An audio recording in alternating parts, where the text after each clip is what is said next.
अभी तक हमने गीता से देखा कि कैसे कृष्ण के मुख से बोलते हुए परमात्मा यानी विष्णु अर्जुन को युद्ध में लड़ने के लिए तैयार कर रहा है। सवाल ये उठता है कि क्या परमात्मा के वश में नहीं है कि वो इशारा करता या बस ख्याल लाता कि ऐसा हो जाए और गुरु द्रोणाचार्य भीष्म पितामह समेत सारी कौरव सेना नष्ट हो जाती। परंतु याद रखने की बात यह है कि युद्ध परमात्मा और कौरवों के बीच में नहीं था और ना ही इस युद्ध के माध्यम से परमात्मा की परीक्षा होनी थी। परीक्षा तो इंसान की होनी है।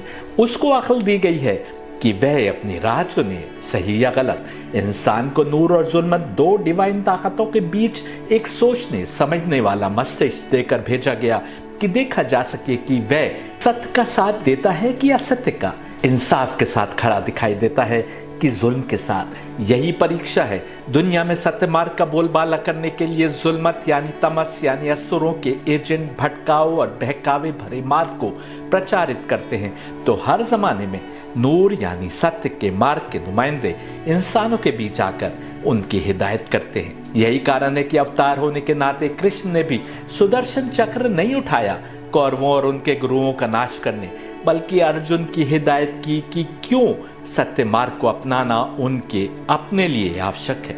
याद रखिए, अवतार यानी रसूल के शरीर को जो दिव्यात्मा ऑफिस बनाती है वो परफेक्टली प्योर होती है और जुल्मत के कारिंदे पूरी तरह तमस में घिरे होते हैं। परीक्षा इंसान की है कि वो सत्य का मार्ग चुने कि असत्य का, इंसाफ की डगर पर चले कि जुल्म और नाइंसाफी की डगर पर। दिव्य आत्माओं यानी नूरानी रूहों से एक हो जाए या जुल्मत के कारिंदों के साथ अपने को गर्क कर ले। इंसान बार बार भटकता रहा और नूर के नुमाइंदे देवता शब्द ही बना है दिव्य यानी नूर से, इंसान के बीच में अवतार के रूप में आते रहे कि उसको हिदायत के मार्ग पर लगाएं। कृष्ण भी अवतार थे और अवतार होने का अर्थ यह है कि वेदों में जिन 7 दिव्यात्माओं का उल्लेख है, जिनमें से एक देवी है, उन 7 में से कोई एक दिव्यात्मा कृष्ण के शरीर को प्रयोग कर रही थी ऑफिस के रूप में। बल्कि यूं कहें कि 7 में से नहीं, बल्कि एक देवी होने के कारण बाकी बची 6 दिव्यात्माओं में से कोई एक कृष्ण के शरीर को अवतार के रूप में प्रयोग कर रही थी। आपने अब तक देखा कि कृष्ण के मुख से परमात्मा अर्जुन को समझाता आया है कि क्यों उन्हें मौत और जिंदगी की परवाह किए बिना युद्ध में अपने को झोंक देना चाहिए। आगे देखिए Gita 2:47, your concern should be with action as such alone, not for any benefits ever, do not become benefit motivated, be not attached to inaction either. Gita 2:47 में कहा जा रहा है कि तुमको केवल कर्म करना है, यानी अब युद्ध अनिवार्य है तो युद्ध लड़ना ही कर्म है। उसके लाभ या हानि की चिंता नहीं करनी और ना ही इस कर्म से अपने को दूर रखना है।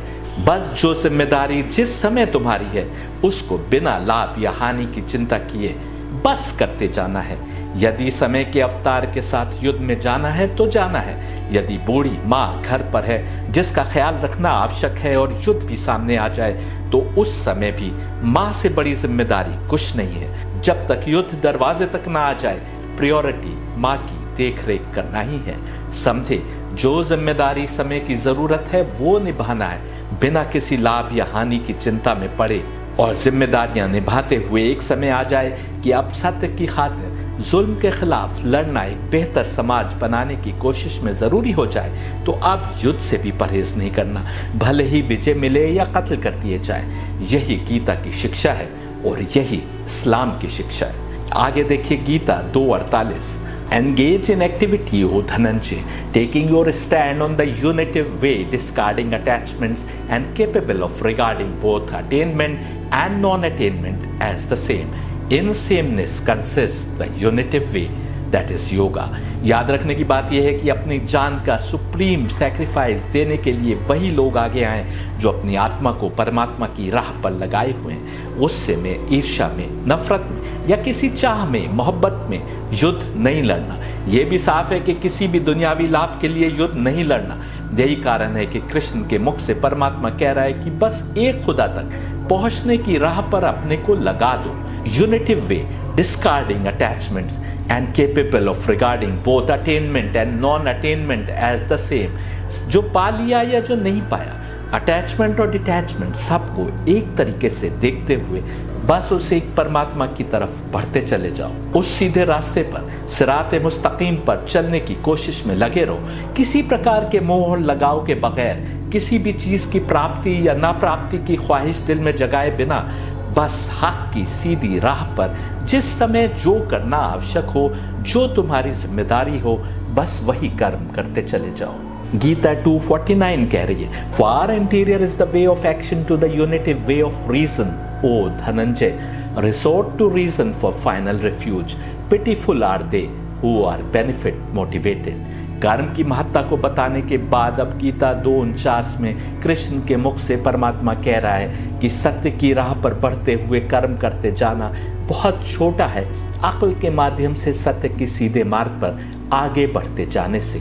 अब आप समझे, यही काम अपनी किताबों और इन लेक्चर्स के माध्यम से सैयद हैदर कर रहा है। अक्ल के माध्यम से हक की, सत्य की प्राप्ति की कोशिश करना है।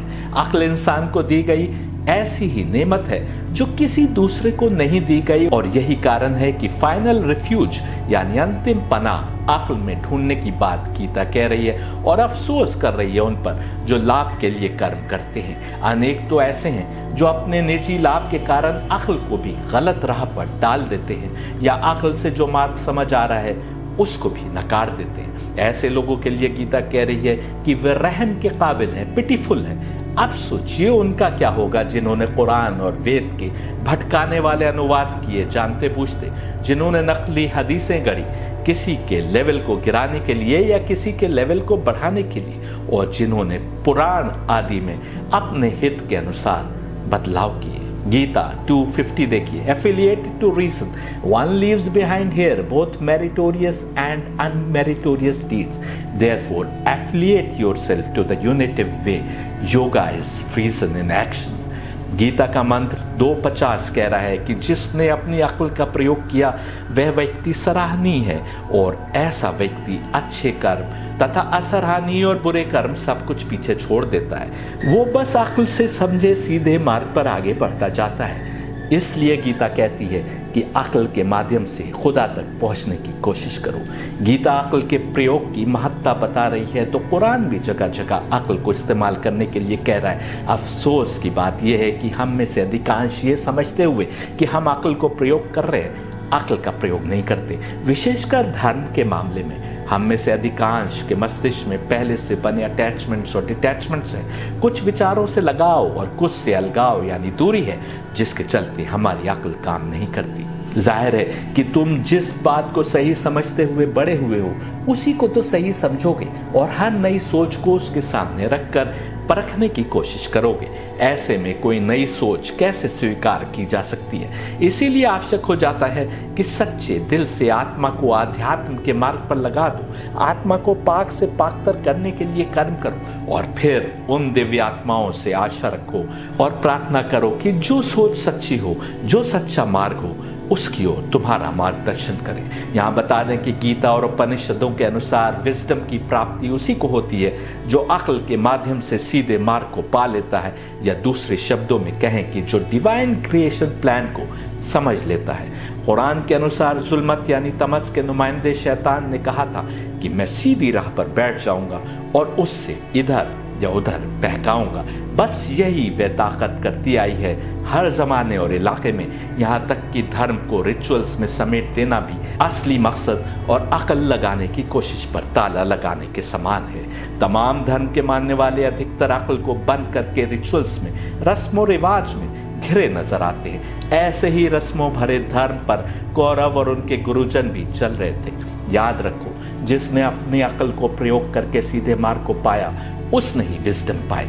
योग इज रीजन इन एक्शन, यानी हर कर्म को अक्ल की कसौटी पर परखना होगा कि क्या वह कर्म परमात्मा तक ले जा रहा है, क्या वह हमारी उत्पत्ति के मकसद को पूरा कर रहा है। याद रखो, पतंजलि के योग में और गीता के योग में बहुत अंतर है। गीता का योग हर वह एक्टिविटी है जो हमें सत्य मार्ग की पहचान करवाए, हर वो एक्टिविटी है जो हमारी आत्मा को उस बेहतरीन मकाम तक पहुंचाने में कारगर बनाए जिसके मकसद की पूर्ति के लिए आत्मा को धरती पर भेजा गया है। आज के दौर में एक और सोच भी प्रचलित हो गई है। किसी शायर ने इस सोच को दर्शाने के लिए एक शेर में कहा कि मौत उसकी है जिसका करे जमाना अफसोस, यूं तो दुनिया में सभी आए हैं मरने के लिए। ये शेर शायरी खूबियों के कारण बहुत अच्छा शेर भले ही हो, लेकिन ये गीता और कुरान के विपरीत है।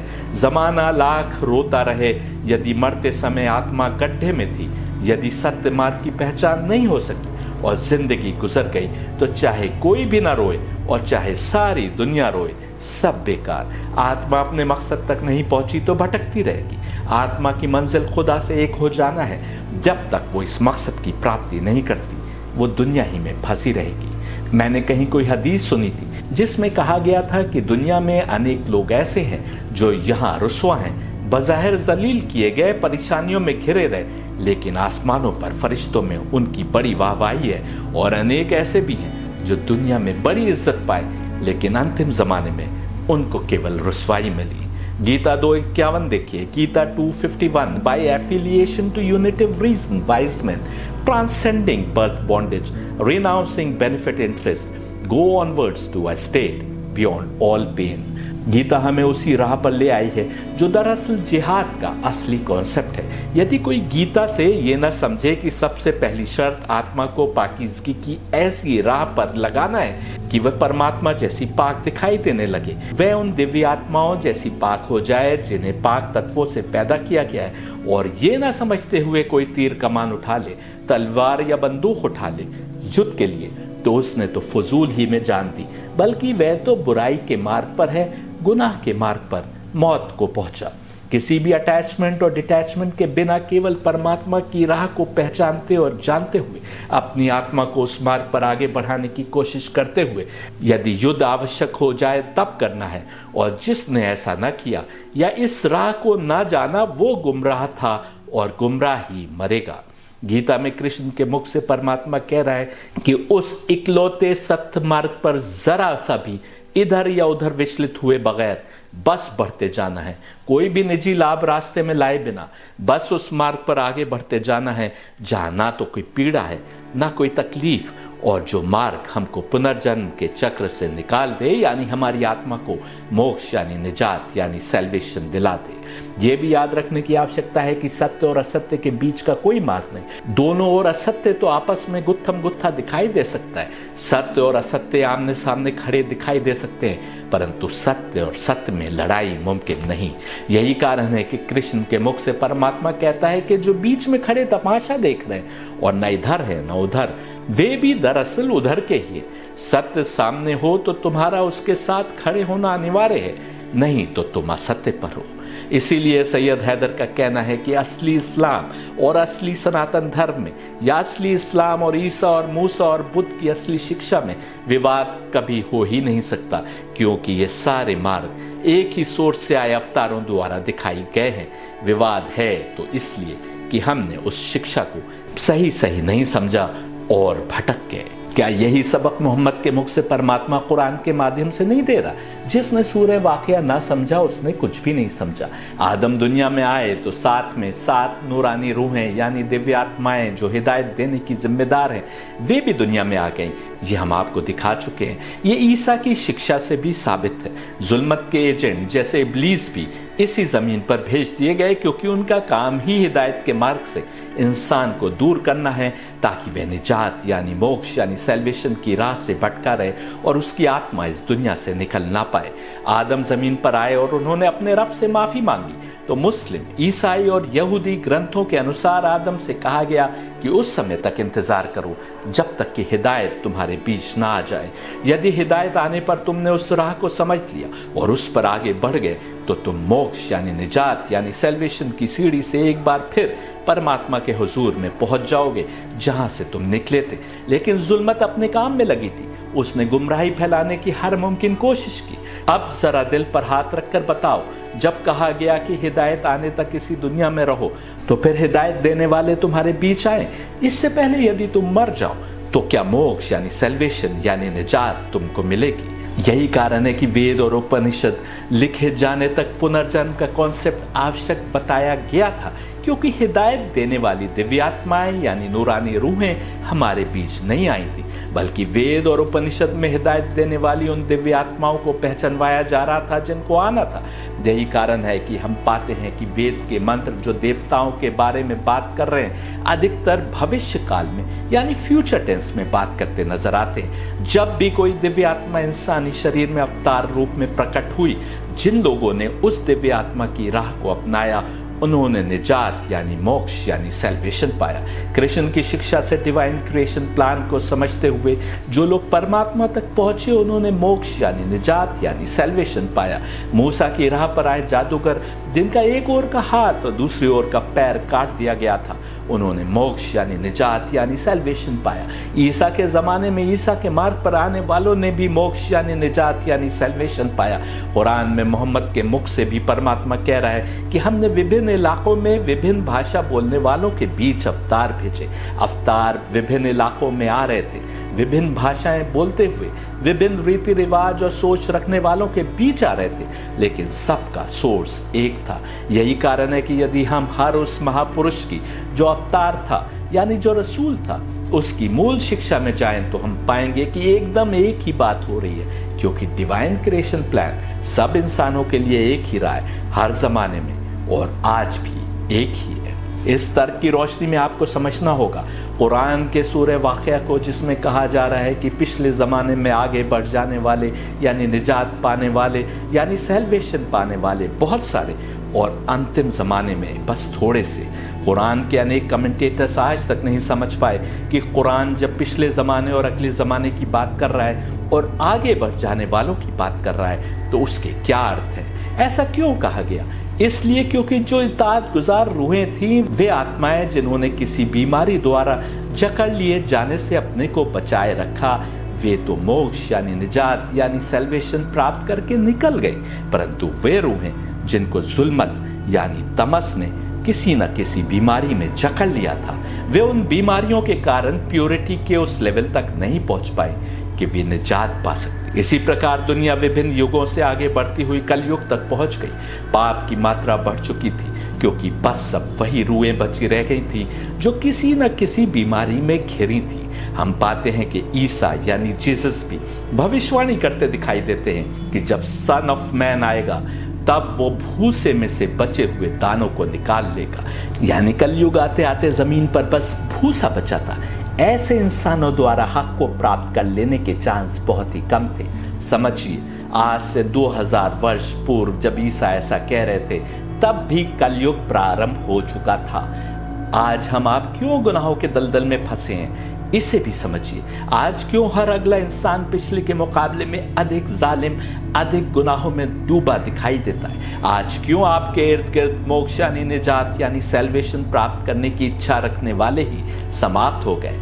ये तो दूर, मोक्ष यानी निजात यानी सैल्वेशन का पथ ही धूमिल पड़ गया है। इसलिए क्योंकि हमारी आत्मा को जिन बीमारियों ने बड़े समय घेरा था उन बीमारियों ने समय के साथ और अधिक जड़ पकड़ ली है। हम वापस पलट तो सकते हैं, बीमारियों से छुटकारा भी प्राप्त कर सकते हैं, लेकिन इसके लिए हमें मोक्ष यानी निजात यानी सैल्वेशन देने वाली उन दिव्य आत्माओं के पथ की पहचान करनी होगी और उस पथ पर चलते हुए अपनी आत्मा को गुनाहों से समेटना होगा।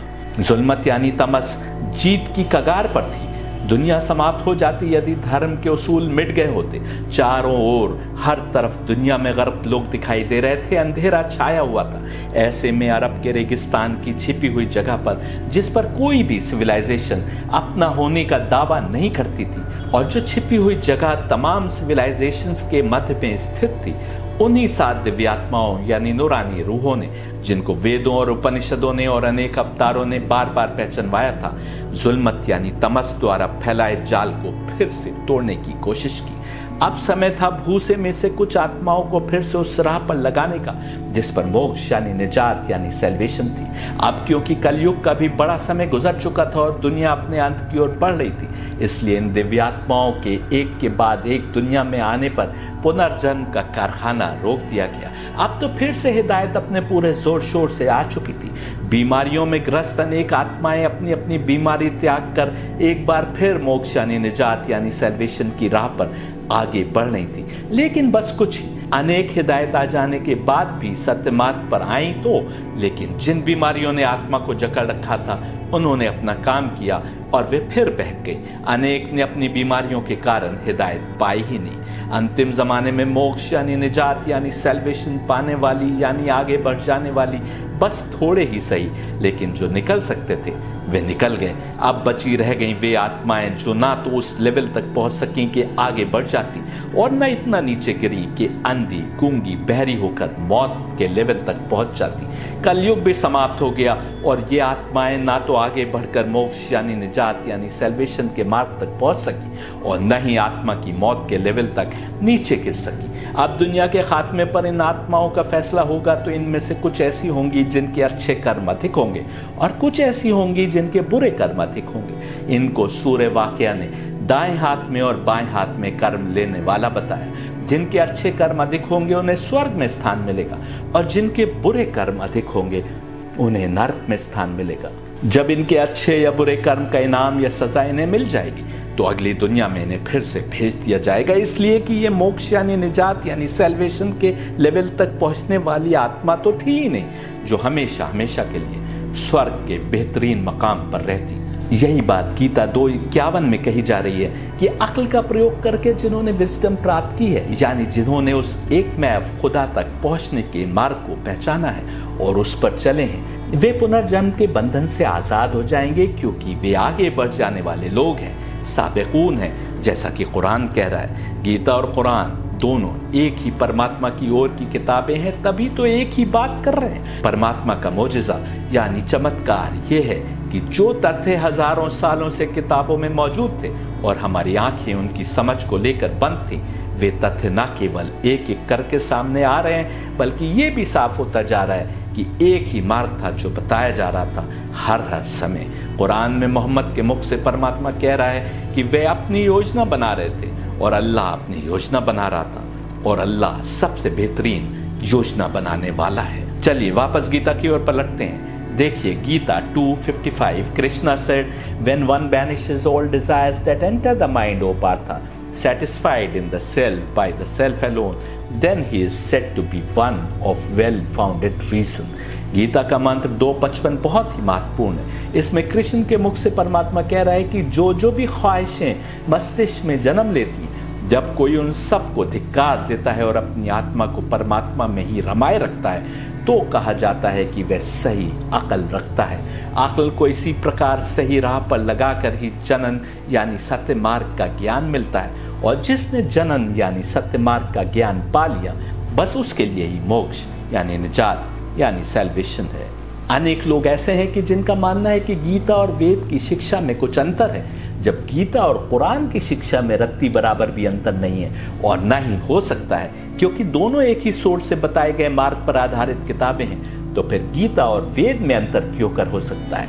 महत्वपूर्ण बात जो समझना है वह ये कि मोक्ष यानी निजात यानी सैल्वेशन के लिए अच्छे कर्म से भी अधिक महत्वपूर्ण है सीधे सच्चे मार्ग की समझ होना, यानी डिवाइन क्रिएशन प्लान की समझ बना पाना कि कैसे हमारी आत्मा परमात्मा तक पहुंच सकती है। उन दिव्य आत्माओं का क्या रोल है जो हमारे और परमात्मा के बीच मार्ग न केवल प्रदर्शित करती हैं, बल्कि वे स्वयं ही मार्ग हैं। और परमात्मा की समझ पा लेने के बाद निराकार सर्वव्यापी एब्सोल्यूट ब्राह्मण यानी अल्लाह तक पहुंचने का मार्ग समझ लेना मोक्ष यानी निजात यानी सैल्वेशन के लिए आवश्यक है। ये मार्ग जाने बिना किसी भी हाल में मोक्ष यानी निजात यानी सैल्वेशन नहीं प्राप्त हो सकता, भले कितने अच्छे कर्म क्यों न किए हों और आत्मा को पाक करने के लिए कितने ही जतन क्यों न किए हों। आप कह सकते हैं कि सैयद हैदर अपने मन से जो कहना चाहता है कह डालता है। अपनी बात साबित करने के लिए कृष्ण यजुर्वेद का योग तत्वोपनिषद पेश करता हूं, ताकि आप समझ सकें कि ना तो गीता और ना कुरान में और ना ही गीता और वेद की शिक्षा में जर्रा बराबर कोई अंतर है। यदि गीता और वेद में या गीता और परमात्मा की ओर से आए किसी भी दूसरे ग्रंथ में कोई अंतर हुआ या दिखता है, तो इसलिए कि हमारी समझ सही समझ से दूर है। देखिए, so I shall tell you the means of destroying these sins. How could Janan, wisdom capable of giving moksha yani salvation, arise? Certainly without yoga, and even yoga becomes powerless in securing moksha when it is devoid of Janan. So the aspirant, after emancipation, should practice firmly both yoga and Janan. The cycle of births and deaths comes only through Ajnan, lack of wisdom, and perishes only through Ajnan. Janan alone was originally. It should be known as the only means of salvation. That is Janan, through which one cognizes in himself the real nature of Kaivalya as the supreme seed, the stainless, the partless, and of the nature of Sachidanand, without birth, existence, and death, and without motion and Janan. उपनिषद कह रहा है कि तो मैं तुमको बताता हूं अपने गुनाहों को समाप्त करने का तरीका, कैसे जनन जिसके कारण हम मोक्ष यानी निजात यानी सैल्वेशन पाते हैं बिना योग के पैदा हो सकती है, यानी कैसे हम बिना योग के उस ज्ञान की प्राप्ति कर सकते हैं जिसके पा जाने पर ही मोक्ष यानी निजात यानी सैल्वेशन की प्राप्ति होती है। और योग भी अशक्त हो जाता है यानी फेल हो जाता है मोक्ष दिलाने में यदि हमको जनन की प्राप्ति नहीं हुई। जनन कोई यह तो नहीं हो सकता कि हाइड्रोजन और ऑक्सीजन मिलता है तब पानी बनता है। जनन है सीधे मार्ग का ज्ञान, वो मार्ग जिन हस्तियों से गुजरता है उनकी समझ, जो कि दिव्यात्माएं यानी नूरानी रूह हैं, जिनको पैगंबर मोहम्मद भी सारी जिंदगी पहचान मारने की कोशिश करते रहे।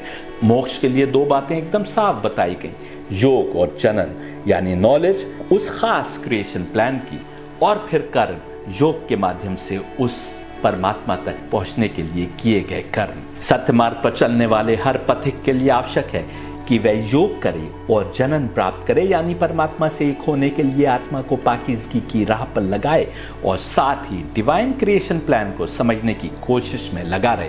पुनर्जन्म की साइकिल, मौतों और फिर जन्म लेते रहने की साइकिल अजनन के कारण है, यानी डिवाइन क्रिएशन प्लान की समझ ना पा पाने के कारण है। जनन यानी इस पथ की जानकारी ही पहले के लोगों को मोक्ष यानी निजात यानी सैल्वेशन दिलाती थी। ये जानना आवश्यक है कि जनन यानी डिवाइन क्रिएशन प्लान की समझ पा लेने पर ही मोक्ष यानी निजात यानी सैल्वेशन है। ओनली मीन्स ऑफ सैल्वेशन ये कहा गया, यानी इस ज्ञान के अतिरिक्त मोक्ष यानी निजात यानी सैल्वेशन मिल ही नहीं सकती। आप समझिए कि क्यों वेद केवल दिव्य आत्माओं की ही बात कर रहे हैं, उनको ही पहचानवा रहे हैं। और जब महाभारत के समय तक लोगों ने उन दिव्य आत्माओं को भी खुदा मानना प्रारंभ कर दिया था, तो फिर से उनके रोल को समझाते हुए परमात्मा और फिर ब्राह्मण तक पहुंचने के रास्ते को प्रदर्शित किया जा रहा है। एक और तो कहा जा रहा है कि यदि अपने खाने में से देवताओं को अर्पित किए बिना तुमने खाया तो तुम चोर हो, लेकिन दूसरी ओर कहा जा रहा है कि परमात्मा के नूर के कारण इन हस्तियों का नूर है। और यही बात कुरान भी कहता नजर आ रहा है जब कहता है कि खुदा परमात्मा नूरों का नूर है। ये सारी दिव्य आत्माएं उस दिव्य आत्मा के कारण है। ना तो हिंदू और ना मुसलमान समझ पाए कि ये किन नूरों की बात हो रही है, इसलिए क्योंकि इसी पथ के ज्ञान से तो जनन यानी मोक्ष मिलता है, और जुल्मत यानी तमस ने हर कोशिश की कि हमको इस ज्ञान से गुमराह कर दे। उपनिषद कैवल्य की बात कर रहे हैं, जो उनके लिए ही प्रयोग होता है जो परमात्मा से एक हो गए। जिसने पथ का ज्ञान प्राप्त कर लिया वही तो उस पर चलकर परमात्मा तक पहुंचेगा, जिस परमात्मा का कुरान के अनुसार अर्श है और जो सुप्रीम सीट यानी डिवाइन कुर्सी पर विराजमान है। सुप्रीम सीट की बात उपनिषद भी कर रहा है, और उससे भी आगे बढ़ते हुए सच्चिदानंद की पहचान तक पहुंचेगा इंसान जो अजन्मा है, ना पैदा होता है और ना मरता है, ना ही हिलता डुलता है, और जिसकी समझ भी मुमकिन नहीं है। जनन क्या होता है समझना होगा, जो कि दरअसल डिवाइन क्रिएशन प्लान की समझ बनाना है। इस प्लान में सबसे पहले समझना होगा कि कैसे दिव्यात्माएं यानी नूरानी रूहें हमें हिदायत देने में लगी हैं हमारे अंदर से, जैसा कि मैं द 7 चक्रास के नाम से अपने लेक्चर्स में दिखा चुका हूं। और कभी हिदायत देने के लिए ये दिव्यात्माएं तपस्या से पाक किए गए किसी शरीर को ऑफिस के रूप में चुनती हैं ताकि उसके माध्यम से हिदायत दी जा सके। 7 दिव्यात्माओं में से जब कोई भी किसी मानव शरीर को ऑफिस बनाए हो, हम उनके मार्ग को अपनाकर परमात्मा तक पहुंच सकते हैं। दूसरा तरीका यह है कि अपने अंदर से आत्मा को 7 में से किसी एक से जोड़े और आत्मा को पाकीज़गी के पथ पर आगे बढ़ाते जाएं। ये दिव्यात्माएं यानी नूरानी रूहें धरती पर विभिन्न क्षेत्रों में और भाषा बोलने वालों के बीच मानव शरीर में अवतरित होकर हिदायत और पथ प्रदर्शन का मार्ग दिखाती रही। और एक समय आया जब ये साथ की साथ एक के बाद एक 14 मानव शरीर में आई ताकि हिदायत को पूर्ण किया जा सके। ये आज भी हिदायत कर रही हैं और इनमें की 2 दिव्य आत्माएं यानी नूरानी रूहें अंतिम जमाने में एक बार फिर हिदायत देने और पथ प्रदर्शित करने दुनिया में आएंगी। एक का नाम मोहम्मद मेहदी होगा, जिसको हिंदू कल की अवतार के नाम से जानते हैं, और दूसरे को लोग ईसा या जीसस कहकर बुलाएंगे। ऐसा तब होगा जब दुनिया एक बार फिर गुनाह और गुमराही के दलदल में फंस चुकी होगी और धर्म के उसूल एक बार फिर मिट जाएंगे। मैं पहले भी बता चुका हूं कि इस डिवाइन क्रिएशन प्लान की जानकारी के बिना मोक्ष नहीं मिल सकता। ये इस उपनिषद से भी साबित हो रहा है जो हमने पेश किया। गीता तो अलग अलग स्थानों पर ये तक कह रही है कि जिसके गुनाह अधिक हैं फिर भी यदि वह मार्ग को प्राप्त कर लेगा तो उसके गुनाह माफ कर दिए जाएंगे। यानी अगर उसने जनन प्राप्त कर लिया, वो नॉलेज प्राप्त कर ली जो सैल्वेशन के लिए, मोक्ष के लिए, निजात के लिए आवश्यक है, तो फिर उसने कुछ गुनाह भी किए हों तो वो माफ कर दिए जाएंगे। परंतु जिसने बहुत अच्छे कर्म किए परंतु सत्य मार्ग की समझ को नहीं पहुंच सका तो उसके लिए मोक्ष यानी फिर से जन्म लेने से मुक्ति नहीं है, बल्कि उसको या तो राजा के घर में या देवताओं के ही वंश में पैदा कर दिया जाएगा ताकि उनके ही वंश में जन्म लेने से उसको मार्ग की समझ तक पहुंचना आसान हो जाए। या फिर तुम स्वर्ग तक जाओगे और जब तुम्हारे अच्छे कर्मों का इनाम तुमको मिल चुकेगा तो तुम वापस धरती पर भेज दिए जाओगे। यदि अच्छे कर्म किए हैं तो स्वर्ग तो मिल जाएगा लेकिन मोक्ष नहीं। गीता कह रही है कि यदि तुम अच्छे कर्म करते हो तो क्योंकि कोई कर्म बेकार नहीं जाता है इसलिए तुमको इसका इनाम तो मिलेगा स्वर्ग की शक्ल में, लेकिन फिर तुम्हें पाक और अच्छे हाल लोगों के घर में पैदा कर दिया जाएगा ताकि वहां से तुम्हें मोक्ष की राह पकड़ना आसान हो सके। यानी साफ है, मोक्ष मिलने के लिए कर्म के साथ कुछ और चाहिए। मोक्ष के लिए कर्मों द्वारा आत्मा को पाक किए जाने के अतिरिक्त आवश्यक है कि हम उन डिवाइन गाइड्स को भी पहचान रहे हो, उन 7 ऋषियों को पहचान रहे हो जो ना केवल मोक्ष यानी निजात यानी सैल्वेशन का पथ प्रदर्शित करते हैं बल्कि मोक्ष यानी निजात यानी सैल्वेशन देने के जिम्मेदार है। जब उन्हें पहचानोगे तब तुम उस राह के माध्यम से आगे बढ़ सकोगे। यानी बेहतरीन कर्म भी चाहिए और उस राह के गाइड्स की पहचान भी चाहिए जिनको कहीं पर 7 और कहीं पर 5 बताया गया है, जैसा कि हमने छंदोग्य उपनिषद में देखा। हम अपनी आत्मा को इन दिव्य आत्माओं यानी नूरानी रूहों के माध्यम से मैनिफेस्ट सेल्फ यानी विष्णु यानी परमात्मा तक ले जाएं और मैनिफेस्ट सेल्फ को यानी परमात्मा को भी पहचान रहे हों, ये आवश्यक है। इसको गीता ने यूनिटिव विजडम बताया है, यानी अक्ल का प्रयोग करके जब सत्य मार्ग मिले तो उसको विजडम बताया गया है। यूनिटिव विजडम का अर्थ हुआ उस एक मैप तक पहुंचने के लिए अक्ल का प्रयोग करना। गीता साफ कह रही है कि वह यूनिटिव विजडम यानी सीधे रास्ते का ज्ञान जो उस एक से जोड़ता है वो समय के साथ हम भूल गए।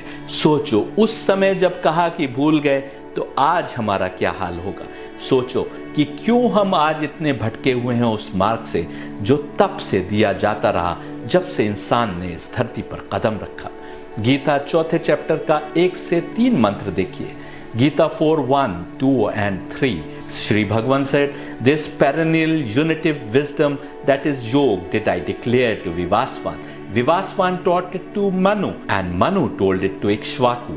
Thus handed down the line in succession. This wisdom the king sages, that is Raj Rishis, understood. By great lapse of time here, this unitive wisdom came to be lost, O Paramtap. That very same ancient secret is being today declared to you by me, seeing that you are both my devotee and friend." साफ है कि यूनिटिव wisdom या उस एक creator तक पहुंचने का मार्ग सबसे पहले विवासवान को बताया गया था और फिर एक से दूसरे तक पहुंचता रहा, लेकिन यह प्राचीन राज फिर खो गया और लोग देवताओं को खुदा बनाकर पूजने लगे या उस डिवाइन क्रिएशन प्लान की समझ समाप्त हो गई जो मोक्ष यानी निजात यानी सैल्वेशन की प्राप्ति के लिए अति आवश्यक था। 2 फौजों के दरमियान खड़े होकर कृष्ण के मुख से परमात्मा एक बार फिर वही राज बता रहा है। जो हम भूल चुके थे। अफसोस की बात यह है कि जहां गीता में कृष्ण के मुख से परमात्मा हमको यूनिटिव विजडम प्राप्त करने का मार्ग बता रहा है ताकि हम पुनर्जन्म के चक्र से निकल आए और मोक्ष यानी निजात यानी सैल्वेशन प्राप्त कर सकें, लेकिन हम उस मकाम पर आ गए हैं कि कोशिश ही नहीं कर रहे हैं कि हमेशा की जिंदगी पाएं। आज हम अपनी अपनी आत्मिक बीमारियों के साथ बस दुनिया में रचे बसे हैं और भूल गए कि हमको क्यों और किस मकसद के लिए पैदा किया गया था। हमें परवाह ही नहीं कि हमारा अगला जन्म किस तरह का हो सकता है और कैसे हम इस बार बार जन्म लेने की प्रक्रिया से बाहर निकल सकते हैं। गीता 4:9 में कृष्ण के मुख से परमात्मा यानी विष्णु कहता है, He who understands this divine nature of my birth and work consistently with basic principles on leaving this body, he does not attain to repeated birth, but only comes to me, O Arjun।